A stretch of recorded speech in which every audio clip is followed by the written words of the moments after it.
அனைவருக்கும் வணக்கம். நான் ராம்குமார், இந்திய சுயராஜ்ய கட்சி தலைவர் பேசுகிறேன்.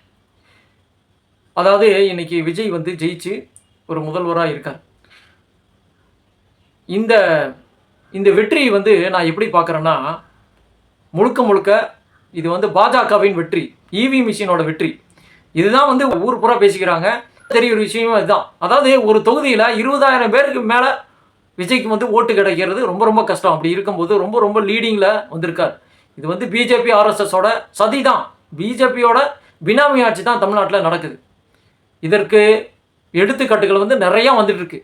ஆர்எஸ்எஸ் கூட்டம் தமிழ்நாட்டில் அளவுக்கு அதிகமாக போடப்பட்டிருக்கின்றது. இந்த ஒரு மாத காலத்தில் தமிழ்நாட்டில் அரசு, காவல்துறை உயர் அதிகாரிகள், ஐஏஎஸ் அதிகாரிகள் எல்லாருமே பெரும்பாலான பேர் தமிழர்களே கிடையாது, தமிழ்நாட்டை சேர்ந்தவர்களே இல்லை. இது ரெண்டாவது விஷயம், ரெண்டாவது எடுத்துக்காட்டு. மூணாவது எடுத்துக்காட்டு, இன்னைக்கு தமிழக அரசின் சார்பில் டெல்லி பிரதிநிதியாக ஒரு கர்நாடகாவை சேர்ந்தவர்களை இன்னைக்கு விஜய் கவர்மெண்ட் நியமனம் செஞ்சிருக்கு. இது யார் செஞ்சுருக்காங்க, யார் அவர், எதே அவருன்னு எனக்கு அதை பற்றி தெரியல. ஆனால் அவர் கர்நாடகை சேர்ந்தவர் அப்படிங்கிற ஒரு விஷயம் மட்டும் எனக்கு நல்ல தகவல் தெரிஞ்சிருக்குது. உண்மையான கண்டனங்களை பதிவு செய்கிறேன். அதாவது நீங்கள் தமிழக மேம்பாட்டுக்காக யூஸ் பண்ணுறதுக்கு கர்நாடகை சேர்ந்தவர் தான் கிடைச்சதா? தமிழ்நாட்டில் யாருமே இல்லையா? தமிழர்கள் ஒருத்தர் கூட இல்லையா?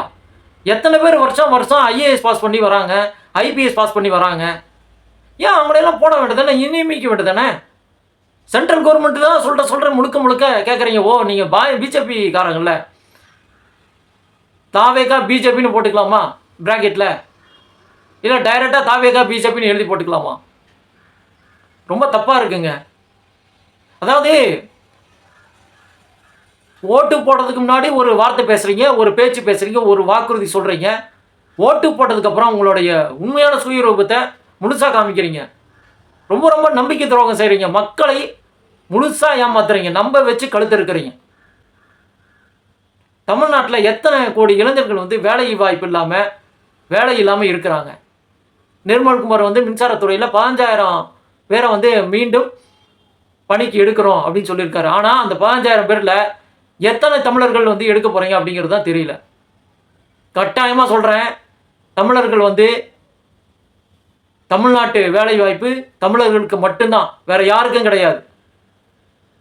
அதில் மலையாளிகள் அதிகமாக யாருமே இருக்கக்கூடாது, தெலுங்கர்கள் யாருமே இருக்கக்கூடாது. முழுக்க முழுக்க தமிழர்கள் மட்டும்தான் இருக்கணும். 99% பேரும் தமிழர்கள் மட்டும்தான் இருக்கணும்.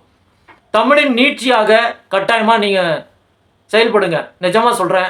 இல்லைன்னா கட்டாயமாக இந்த ஆட்சி கண்டிப்பாக நீடிக்காது. ஒரு சார்பு நிலையில் இருந்து தமிழர்களுக்காக பாடுபடுங்கள். தமிழர்களுடைய அடையாளத்தை தேசிய அளவில் உயர்த்த பாடுபடுங்கள். இதைத்தான் நான் அரசாங்கத்துக்கு சொல்கிறேன்.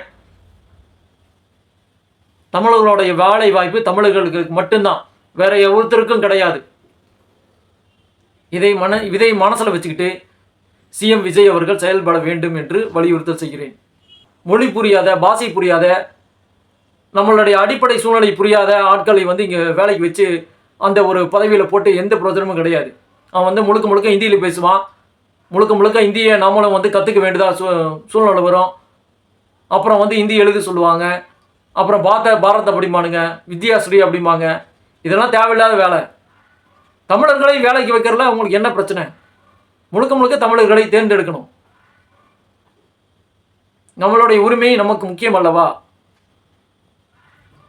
கட்டாயமாக இது எல்லாரும் உணரணும் அப்படிங்கிறத நான் வேண்டி விரும்பி கேட்டுக்கொள்கிறேன்.